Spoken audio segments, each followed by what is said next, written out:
What's poppin', everybody? This is the cartoon kid, Ray Rawlins.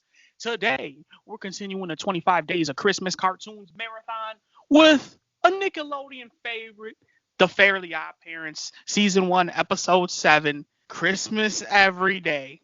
Now, as usual, before we get into this episode, we got Mr. Alex Payne here to give us the episode breakdown. What happened? Well, this episode follows a really simple plot, really. Everybody's excited for Christmas, excited for Santa showing up and everything. So Christmas Day comes, Timmy gets all his gifts, everybody gets all the gifts, and in the excitement of the holiday and everything, Timmy makes the wish as he's falling asleep that every day could be Christmas. So he wakes up and it's Christmas again, and this just happens over and over and over again until everyone, starts to freak out a little bit. And other holidays, the ghetto ass Easter Bunny, and Dog Life Easter Bunny, and the April Fool, and who else was it? The Cupid. Cupid. I think that's it, really. Yeah, I think Oh, and so. I want to say Halloween. the New Year baby guy. Yeah, the New Year. Yep. So they all show up and kidnap Cosmo and Wanda, and they plan on going to fuck up Santa. So, because this this channel isn't for kids anymore, so we got to give the ghetto ass description. So, but yeah, so they get there, things happen, stuff whatever, and everything's happy in the end. Yeah, my first impression, besides I'm talking about the show, not your best up description, but yeah, it was pretty good, honestly. Listen, that Easter Bunny, I'm surprised it wasn't black, because Lord knows if the Easter Bunny was black, boy, oh my Lord, that show would have been met with some backlash. But no, the Easter Bunny was Italian. I didn't know the Easter Bunny, because that's what he sounded like to me. He sounded like a freaking mafia man, Italian motherfucker. But Yeah, shout out you to the gonna ghetto shoot up Easter somebody. Bunny. Listen, all I know is the main takeaway from this episode is that there's a magical February 33rd, which is dope. I didn't know that. I didn't know that. What about you? What's your first impression? You kind of stole mine. The ghetto ass. Well, actually, no. My first impression was it was kind of nostalgic as hell in a way to hear that song again, the intro song. And plus, my first impression, I guess you could say my first impression kind of was that I didn't know they had a Christmas episode this early into the show. Me either. I mean, it's almost kind of as weird as like The Simpsons having a Christmas episode, their first episode. So it's pretty dope. Like Fairly OddParents has always been, I wouldn't say a huge show, a huge favorite of mine when I was younger. But like when I started hitting teenage years, and I'm a big Nickelodeon kid, so I'm finding shit to watch on Nickelodeon. I'm like, man, I never gave this show a chance. But yeah, that song is definitely a motherfucking throwback. Every kid from the late 90s, 2000s knows that song. So definitely. But let's get into the moments. What are some of your favorite moments of this episode? I don't want to steal them all. So what's your favorite moments? And one of my favorite, well, yeah, I guess you could call it a moment, is when they do in the song. And the song is cool. The song is cool. I wouldn't say it's the greatest thing in the world, but I didn't hate it. It's alright. It's alright. But I like the running gag in the song about Timmy not being able to get a girlfriend. Oh yeah. It just sounded, I don't know, like just the way it was worded and everything, it sounded really cool. So that's why I liked it. And ghetto ass Easter Bunny, gotta love it. Gotta love when Timmy stole the diaper, and then they showed the friggin' the guy, the New Year's baby's bare ass. It's like who used their crowns to put a hole in his tire? What happened to your diaper? I don't know, like that line probably was my favorite line of the episode, just because of the way he said it. What happened to your diaper?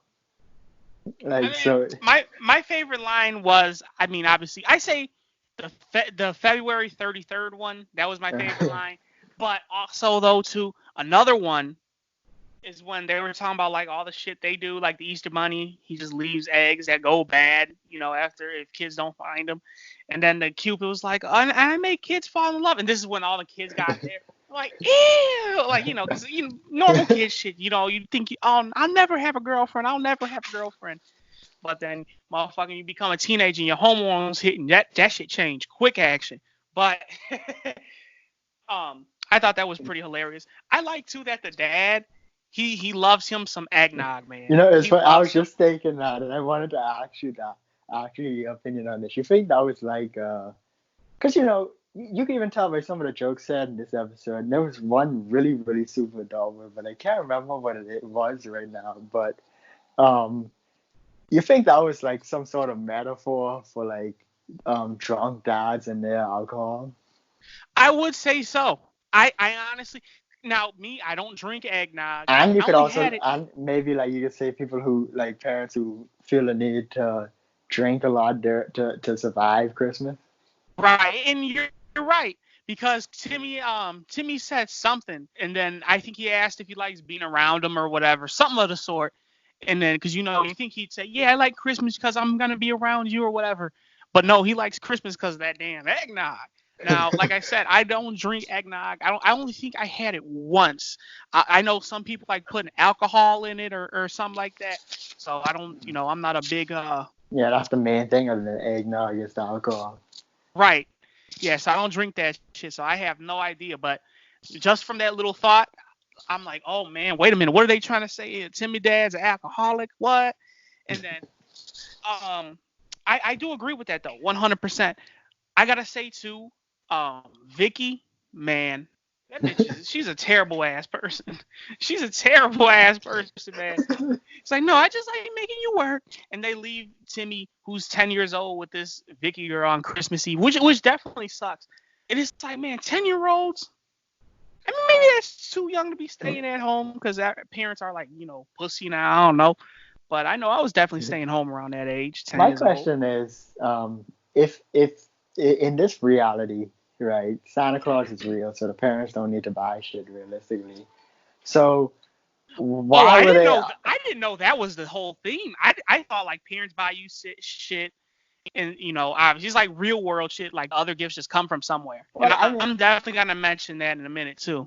I well, got I something mean, to say like about that. maybe, but the reason I'm mentioning it is because if if that's the case and that's what they're going for, then why was Timmy's parents out on New Year? I mean, on Christmas Eve? Because realistically, I could see why they would leave the kid with the babysitter on Christmas Eve because they all buying presents and shit. Right, right. So if they didn't need to go and buy presents, then why I what were they mean, out doing on Christmas Eve? but you can argue they're buying gifts for other family members that we don't know either. So you can always argue that. That's a simple little thing to Maybe, explain maybe, away. maybe, But maybe. to stay on the subject of I think Santa, they was fucking. what I thought, what I thought was pretty dope was that one, they made sure Santa existed, unlike SpongeBob. Okay, they made sure Santa existed. So and that's what I thought. Like I like how they written it too. Like once Timmy made that wish, it explains why Santa's able to get those gifts all around the world because obviously if kids really in the real world there's no Fairly OddParents and technically there's no Santa either. I don't I think mean that's there it is. technically. I think there isn't. No, I know. I was trying to say it just to be like, oh yeah, to the kids who may be watching, but this content ain't for kids. We got to make that clear. But no, there's.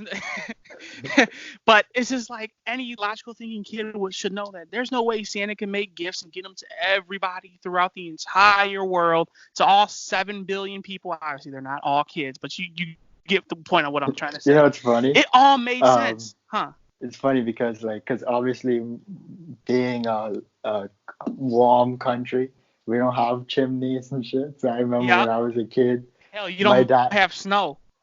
my dad used to say, oh, I think my mom used to say it too, but like it was basically like what they tell kids over here for that is that like Santa has a magic key that opens every door. Yo, that's smart. Listen, Christmas in the Bahamas. That's what's up, man. But no, like they wrote the story really well. Like they made it so that Timmy's Fairly Odd Parents wouldn't have powers, switch them back. They had a logical reason too, because oh yeah, we're helping the Santa make gifts and whatnot. And then obviously they explain the whole reason how Santa is able to get gifts to everybody in the entire world. So I think that was just honestly very well written. You see no plot holes in that. No plot holes in that little, So that's the main thing that gets me. And yeah, we're in final review territory. But before we proceed on, because I want to say that real quick, you got any more moments? No, I think we covered them all. Okay. Then hit me with your final review. I think this episode was really good. Now, I will say, I don't feel like, at least not to me, but I didn't feel like the episode was very memorable to me. Like, Okay. I honestly kind of had to struggle to think about it for a little bit there. But, and I just watched it like an hour ago. But Right.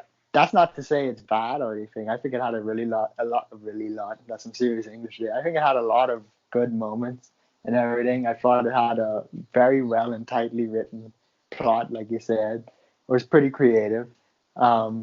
So I think I'm gonna hit it. With a nice solid. I think I'm gonna give it a nice solid 7. Okay. You see, and I was watching and I was thinking about my rating too, because I'm kind of right there. It's not memorable. And I don't like, because the story and the plot is really good. You see what I'm saying? But this is not like anything that's gonna be like, oh man, I'm not gonna look back 20 years from now and be like, oh man, that Fairly OddParents episode. So it's not memorable. It's not anything huge, but it's a like well written. I'll even use the ones we use, like the SpongeBob Christmas one. You can never forget that one. Like can't forget what happened. Like what happened. But you know what? To me personally, and I don't know if this could go for you. I won't forget it because I'm a lifelong SpongeBob fan. And you are too. But like, only reason I said it like that is because I'm not a big watcher of the Fairly OddParents. Like, this is the first time I seen this episode, and I didn't watch it like a lot when I was a kid. I did watch it, but I didn't watch a lot of it. See, you know what I think it is? I think it might just be that it doesn't have a really good hook, I guess, to remember it by. No, and of course. Because, like, listen, I don't know about you, but I'll never forget the Futurama episodes just because of the Santa alone.